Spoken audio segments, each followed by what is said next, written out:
Hello everyone, how are you. आप सभी कैसे हैं? सभी ठीक है। तो आशा करता हूं कि आप सभी अच्छे होंगे। तो आज मैं देर न करते हुए क्या करता हूं कि मैं मतलब आगे बढ़ता हूं।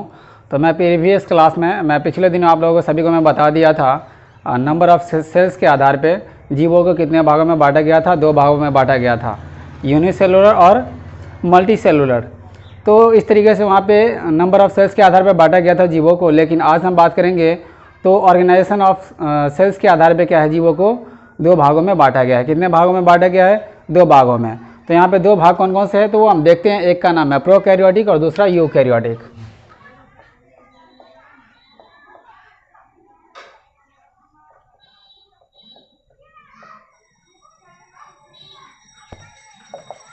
ये हमारा प्रोकैरियोटिक जो है, वो प्रो का मतलब होता है बिफोर। क्या होता है? बिफोर।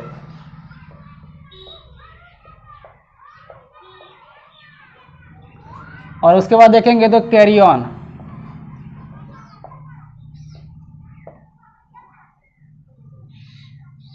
कैरी ऑन का मतलब होता है न्यूक्लियस।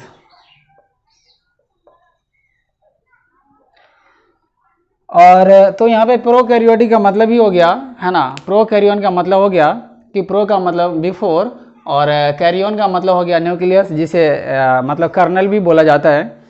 तो कर्नल शब्द से ये बना हुआ है। तो ये न्यूक्लियस और बिफोर न्यूक्लियस का मतलब ये हो गया कि वैसे जीव जो न्यूक्लियस बनने से पहले जो आए उन्हीं को क्या कहा जाता है? प्रोकैरियोटिक कहा जाता है। किसको प्रोकैरियोटिक कहा जाता है? तो वैसे जीव जो क्या हुए, न्यूक्लियस वाले जीवों से पहले आया।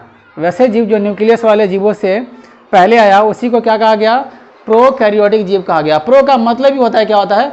बिफोर होता है। फिर यहाँ पे हम लोग बात करेंगे तो प्रोकैरियोटिक जीव में जो वैसे जीव आते हैं, जैसे क्या है हमारा इसमें जो है ओनली वन सिंगल सेल वाले आते हैं। क्या आते हैं? इसमें ओनली सिंगल सेल वाले आते हैं, सिंगल सेल। प्रोकैरियोटिक में जितने भी जीव हैं सारे के सारे क्या है? सिंगल सेल्स वाले हैं और कोई नहीं है। फिर यहाँ पे हम लोग बात करेंगे तो दूसरा जो मतलब कैटेगरीज बांटा गया वो क्या बांटा गया? यूकैरियोटिक बांटा गया। क्या? यूकैरियोटिक।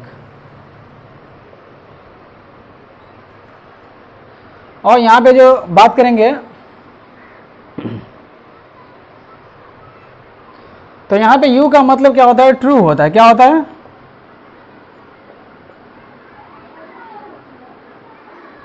और कैरियन का मतलब तो आपको पता ही है कि कैरियन का मतलब होता है न्यूक्लियस।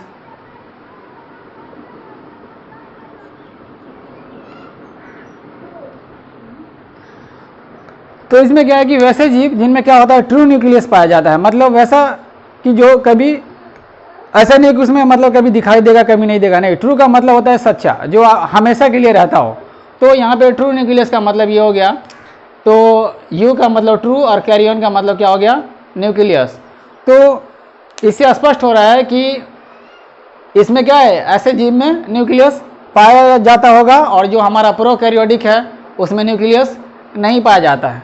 क्लियर है? तो यहाँ पे जो यूकैरियोटिक जो मतलब जीव हैं वो सारे के सारे क्या आते हैं? उसमें सिंगल सेल्स वाले भी आ सकते हैं और क्या है कि आपका मल्टी सेलुलर वाले भी आते हैं। मल्टी का मतलब जो बहुकोश के जीव होते हैं वो, और सिंगल का मतलब जो एक कोश के जीव होते हैं वो। तो इसमें क्या हमारा जो यूकैरियोटिक जो जीव होते हैं, यूकैरियोटिक में आपका जैसे क्या है कि फंगी आ सकता है, प्लांट्स आ सकता है और एनिमल्स आ सकता है। क्या आ सकता है? प्लांट्स आ सकता है, फंगी, एनिमल, ये सारे के सारे किस में आएंगे? हमारा यूकैरियोटिक जीव में आएंगे। फिर अगर हम बात का आगे करें तो जीवों को जो बांटा जो गया, सॉरी जो जीव जो होते हैं, तो सभी जीवों में क्या करेंगे कि हम अगर उसको देखेंगे मतलब अगर इसमें अंतर अगर स्पष्ट करना रहेगा, डिफ्रेंशिएट करना रहेगा, तो हम कैसे कर सकते हैं? एक तो नॉर्मली ये हो गया कि हम देख पा रहे हैं ये हमारा यूकैरियोटिक मतलब सेल्स है और यहाँ पे क्या है? प्रोकैरियोटिक है। तो प्रोकैरियोटिक में आप देखेंगे तो यहाँ पे क्या होता है? सेल ऑर्गेनेल नहीं पाया जाता है। यहाँ पे आपको एक भी ऑर्गेनेल नहीं दिखाई दे रहा। आप यहाँ पे गौर से देख लीजिए, जैसे यहाँ माइटोकॉन्ड्रिया है, गोल्जी बॉडी है, इंडोप्लाज्मिक रेटिकुलम है, यहाँ पे लाइसोसोम है, वैक्यूल्स है। तो ये सारे के सारे यहाँ पे न्यूक्लियस है, ये न्यूक्लियोलस है, ये सारे के सारे क्या है? इसमें यूकैरियोटिक सेल्स में प्रेजेंट होते हैं। लेकिन अगर बात करें तो यहाँ पे क्या है? प्रोकैरियोटिक सेल्स में वो नहीं प्रेजेंट होते हैं। तो नॉर्मली जो बुकों में जो रहता है वो मतलब डिफ्रेंशिएट करना रहता है, मिनिमम 5 अंतर डिफ्रेंशिएट करना रहता है कि प्रोकैरियोटिक और यूकैरियोटिक में मतलब 5 अंतर बताए या स्पष्ट करें। तो यहाँ पे आप एक तो ऐसा नॉर्मली हो गया कि आप ये बोल सकते हैं कि प्रोकैरियोटिक जीव में क्या होता है, माइटोकॉन्ड्रिया नहीं पाया जाता है, तो यूकैरियोटिक में माइटोकॉन्ड्रिया पाया जाता है। फिर यहाँ पे आप बोल सकते हैं कि यूकैरियोटिक में क्या होता है, गोल्जी बॉडी पाया जाता है, तो प्रोकैरियोटिक में क्या होता है कि गोल्जी बॉडी नहीं पाया जाता है। इस तरीके से आप बोलेंगे कि यूकैरियोटिक में क्या होता है, न्यूक्लियस प्रेजेंट है, इसमें प्रोकैरियोटिक में एब्सेंट है। इस तरीके से मतलब जितने सारे सेल ऑर्गेनेल हैं वो सभी के सभी क्या है, यूकैरियोटिक में प्रेजेंट है, तो उनको आप बारी बारी से ऐसा बना सकते हैं कि इसमें एब्सेंट होता है, नहीं होता है। तो इस तरीके से क्या है कि हम मतलब अंतर डिफ्रेंशिएट कर सकते हैं। फिर अगर हम बात करें आगे, तो ये तो नॉर्मली हो गया, लेकिन इसमें जो होता है मुख्यतः जो 5 से 6 जो डिफरेंस जो होते हैं वो बहुत ही मतलब कारगर साबित होते हैं, वो थोड़ा ज़्यादा इंपॉर्टेंट होता है। ऐसा आप नॉर्मली बोलेंगे इसमें प्रेजेंट है उसमें नहीं है, तो फिर वो तो है वो भी चलेगा, लेकिन वो उतना अच्छा नहीं रहेगा। तो इसके लिए फिर आपको मतलब आगे बढ़ना पड़ेगा। फिर यहाँ पे क्या है कि हम देख पा रहे हैं कि जो प्रोकैरियोटिक और यूकैरियोटिक सेल्स है उसमें बहुत सारे डिफरेंसेस है। जो मेन जो डिफरेंसेस है वो 7 मैंने मतलब बता रहा हूँ। कितना? 7, क्योंकि और भी बहुत सारे हैं, लेकिन जो इसके जो मेन जो डिफरेंसेस है वो कितने हैं? टोटल 7 डिफरेंसेस है। तो 7 में क्या क्या है यहाँ पे डिफरेंसेस, तो हम गौर से देख पा रहे हैं। तो वो है मेरा कि प्रोकैरियोटिक सेल्स में क्या होता है, 70s राइबोसोम पाए जाते हैं, जबकि यूकैरियोटिक में कितना होता है, 80s राइबोसोम पाया जाता है। हम ऐसा भी बोल सकते हैं, अगर यहाँ पे 70s और 80s नहीं लिखना हो तो हम कह सकते हैं कि जो हमारा जो प्रोकैरियोटिक जो जीव होता है उसमें क्या होता है, यहाँ पे स्मॉल साइज में राइबोसोम होते हैं। किसमें आते हैं? स्मॉल साइज में, बहुत ही छोटा साइज होता है राइबोसोम का। लेकिन हमारा अगर यूकैरियोटिक में बात करेंगे तो राइबोसोम क्या होता है, वो थोड़ा सा बड़ा साइज में होता है। फिर आगे हम बात करें यहाँ पर, तो देख पा रहे हैं कि ये इसमें क्या होता है, वैक्यूल्स एब्सेंट होते हैं। किसमें? प्रोकैरियोटिक सेल्स में। लेकिन हमारा जो यूकैरियोटिक सेल्स होता है उसमें वैक्यूल्स होते हैं। यहाँ पे आपको दिखाई दे रहा है कि वैक्यूल्स है, जबकि यहाँ पे नहीं है इसमें। फिर आगे हम देख पा रहे हैं तो यहाँ पे माइटोसिस एब्सेंट होता है प्रोकैरियोटिक में, जबकि यहाँ पे माइटोसिस क्या होता है, यूकैरियोटिक जीव जो होते हैं उसमें माइटोसिस होता है। माइटोसिस जो है एक प्रकार का वो सेल डिवीजन होता है। क्या होता है? Cell division. मतलब कोशिका क्या होता है कि 2 से 4, 4 से 6, है ना, मतलब सॉरी 2 से 4, 4 से 8 ऐसा करके वो बढ़ते जाता है ना, हमेशा मल्टीप्लाई होते जाता है। तो वो सेल डिवीजन से ही क्या होता है कि जो उसमें सेल में जो होता है ग्रोथ होता है, तो वो माइटोसिस मियोसिस जब हम कभी आगे चैप्टर पर बताएंगे तो वहाँ पे क्या होगा तुम लोगों को मतलब बता देंगे आगे, ठीक ना। तो यहाँ पे फिलहाल है कि माइटोसिस हो गया। फिर यहाँ पे देख पा रहे हैं, क्योंकि यहाँ पे इसमें जो है ना माइटोसिस होता नहीं है, क्योंकि ये सिंगल सेल है प्रोकैरियोटिक में, तो इसीलिए यहाँ पे क्या होता है, माइटोसिस एब्सेंट होता है। लेकिन हमारा जो यूकैरियोटिक सेल्स होते हैं, जिसमें जितने भी जो मल्टी सेलुलर और कुछ यूनिसेलुलर भी जीव आते हैं, तो क्या होता है, उनमें होता है। फिर यहाँ पे बात कर रहे हैं तो यहाँ पे कैप्सूल प्रेजेंट होता है किसमें, प्रोकैरियोटिक जीव में, जबकि क्या होता है कि यूकैरियोटिक में कैप्सूल्स नहीं पाया जाता है।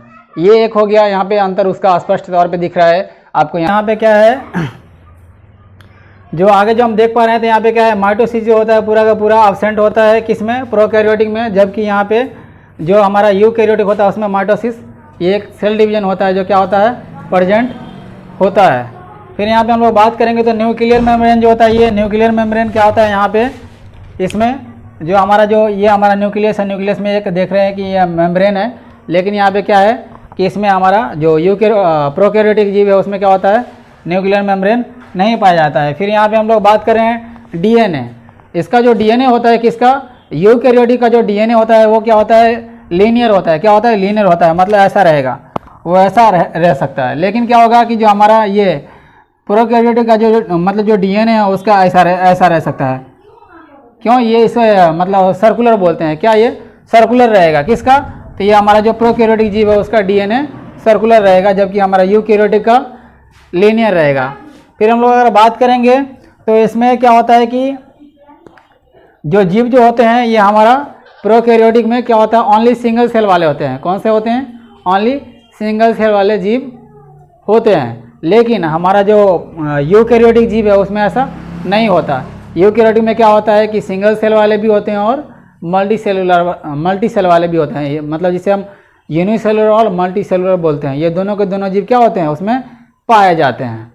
फिर हम लोग अगर देखेंगे तो यहाँ पे इनके जो सभी जो सम्मिलित पार्ट हैं, मतलब यहाँ सेल मेम्ब्रेन के, जिसे हम प्लाज्मा मेम्ब्रेन भी कहा जाता है ना, तो इसके इनसाइड के जो जितने जो मतलब जो ऑर्गेनेल्स है और जो इसमें जो साइटोप्लाज्म है, उन सभी को सम्मिलित रूप से प्रोटोप्लाज्म कहा गया है। क्या कहा गया है?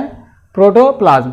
तो यहाँ पे कॉन्सेप्ट ऑफ प्रोटोप्लाज्म में हम बात कर रहे हैं, तो यहाँ पे देख पा रहे हैं कि कॉटी नाम के एक साइंटिस्ट थे, उन्होंने क्या किया कि वो 1772 में उन्होंने क्या किया कि जो प्रोटोप्लाज्म है, प्रोटोप्लाज्म जो उन्होंने देखा था सबसे पहले, तो उन्होंने सिर्फ सब्सटेंस कहा था, लिविंग सब्सटेंस उसको कहा था। क्या कहा था? Living substance. फिर आगे क्या हुआ कि फेलिक्स डुजार्डिन नाम के एक साइंटिस्ट था, फेलिक्स डुजार्डिन, उन्होंने क्या किया कि 1836 में, है ना, उनको अमीबा सेल में देखा, और अमीबा सेल में देखने के बाद उनको क्या कहा? सारकोड कहा। क्या कहा? सारकोड उन्होंने कहा था। फिर ऐसे उसी टाइम में क्या हुआ कि उसके बाद यहाँ पे पुरकिंजे, J.E. पुरकिंजे जो एक साइंटिस्ट थे, उन्होंने क्या किया कि एक टर्म दिया, और टर्म का नाम क्या था? वो प्रोटोप्लाज्म। तो ऐसा भी क्वेश्चन आ सकता है कि who coined the word protoplasm, तो आप कह सकते हैं कि पुरकिंजे कॉइन्ड द वर्ड प्रोटोप्लाज्म। फिर इसके बाद यहाँ पे है ह्यूगो वॉन मॉल, ये 1846 में उन्होंने क्या किया कि प्लांट सेल में 1839 में उन्होंने 1846 में उन्होंने किस में देखा? तो प्लांट सेल में देखा, और प्लांट सेल में देखने के बाद उन्होंने भी उनको जो टर्म था उनको सारकोड ही कहा था। फिर आगे यहाँ पे मैक्स सेल्स जो एक वैज्ञानिक थे, उन्होंने क्या किया कि 1846 में, कब? 1846 में क्या किया, जो उन्होंने सेल के बारे में, मतलब प्रोटोप्लाज्म के बारे में एक थ्योरी दी, और उन्होंने कहा कि cell is an accumulation of living substance limited by an outer membrane and possess a nucleus. उन्होंने कहा जो सेल जो होता है वो क्या होता है कि एक्यूमुलेशन ऑफ सब्सटेंस होता है। तो ये सारी चीज़ें जो है हमारा यहाँ पे देख पा रहे हैं कि ये जो जितने भी ऑर्गेनेल्स है वो सारे के सारे एक जगह इकट्ठा होते हैं, और एक लिमिटेड होते हैं। वो लिमिटेड का मतलब घिरा हुआ था किससे? तो आउटर मेम्ब्रेन। यहाँ पे आउटर मेम्ब्रेन है, तो आउटर मेम्ब्रेन जो है एक्चुअली हमारा वो प्लाज्मा मेम्ब्रेन को ही आउटर मेम्ब्रेन कहा गया है। फिर यहाँ पे क्या हुआ कि उन्होंने ये भी कहा कि वो क्या करता है? एक न्यूक्लियस रखता है। क्या रखता है? न्यूक्लियस रखता है। यहाँ पे क्या है कि हक्सले नाम का जो वैज्ञानिक था, कौन नाम था? हक्सले ने क्या किया कि प्रोटोप्लाज्म के बारे में उन्होंने भी एक थ्योरी दी, और थ्योरी में उन्होंने कहा कि protoplasm is the physical basis of life. उन्होंने क्या कहा? Protoplasm is the physical basis of life. तो ऐसा क्वेश्चंस भी आता है कि why is protoplasm called the physical basis of life? क्यों कहा जाता है? क्योंकि ये जो हमारा प्रोटोप्लाज्म जो होता है ना, वो क्या करता है? पूरे जो सेल के एक्टिविटी होते हैं, क्या करते हैं? उनको वो कंट्रोल करता है। क्या करता है? कंट्रोल करता है। क्योंकि जितने भी जो सेल ऑर्गेनेल्स होते हैं, कहीं ना कहीं वो सम्मिलित रूप से वो मतलब प्लाज्मा मेम्ब्रेन से लेकर के और जो हमारा ये न्यूक्लियस है, उनके बीच के जो जितने भी ऑर्गेनेल्स हैं, उन सभी को वो क्या करता है ना, पूरा वो कंट्रोल्स करता है सभी के मतलब एक्टिविटीज़ को। इसीलिए उनको मतलब प्रोटोप्लाज्म को फिजिकल बेसिस ऑफ लाइफ कहा जाता है। फिर आगे उन्होंने मतलब एक बील नाम के साइंटिस्ट आए, उन्होंने क्या किया कि प्रोटोप्लाज्म के लिए उन्होंने एक वर्ड का यूज़ किया। उन्होंने प्रोटोप्लाज्म के लिए एक वर्ड का यूज़ किया, और वो वर्ड कौन सा था? तो यहाँ पे बायोप्लाज्मा। उन्होंने प्रोटोप्लाज्म को क्या कहा? बायोप्लाज्मा कहा। फिर यहाँ जो हमारे सेल्स जो होते हैं, चाहे ये हमारा प्रोकैरियोटिक सेल्स हो, चाहे वो हमारा यूकैरियोटिक सेल्स हो, तो उनमें क्या होता है कि एक फ्लूइड होता है। क्या होता है? फ्लूइड होता है, जो तरल पदार्थ होता है और चिपचिपा होता है। तो उन्हीं को साइटोप्लाज्म कहा जाता है। क्या कहा जाता है? वो साइटोप्लाज्म कहा जाता है। तो इनके अंदर मतलब सेल के अंदर क्या होता है? वो साइटोप्लाज्म होता है। तो साइटोप्लाज्म क्या होता है कि वो जो हमारा जो होता है एक जेल लाइक फ्लूइड होता है। क्या होता है? जेल के जैसा, चिपचिपा रहेगा, थोड़ा सा गाढ़ा रहेगा। तो वो फ्लूइड होता है जो क्या करता है, उनमें एक मीडियम मतलब कि क्या करता है, वो बनाता है। और उसमें क्या होता है कि जितने भी जो सेल एक्टिविटी होते हैं वो सारे के सारे क्या होते हैं, उन्हीं में कंट्रोल मतलब कि होता है, और उन्हीं में वो जो सेल एक्टिविटी है वो क्या होता है, पूरे के पूरे कंप्लीट होते हैं। तो उनके लिए मीडियम का काम कौन करता है?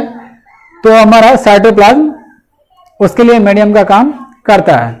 तो आज मैं मतलब ये सारा का जो प्रोटोप्लाज्म कॉन्सेप्ट था वो मैंने क्लियर कर दिया। प्रोकैरियोटिक यूकैरियोटिक में वो मैंने बता दिया, ये सारी चीज़ें मैंने बता दी। तो ये आज पूरा कंप्लीट हो गया। फिर आगे हम बात करेंगे अगले वीडियो में, ये हमारा जो सेल ऑर्गेनेल्स है जितने भी, उसमें बारी बारी से और अच्छे से हम लोग मतलब उसमें बात करेंगे। तो आज के लिए इतना ही। यदि ये मेरा वीडियो अगर अच्छा लगे तो लाइक और शेयर जरूर करना, और साथ ही साथ मेरे चैनल को सब्सक्राइब भी करना। Thank you.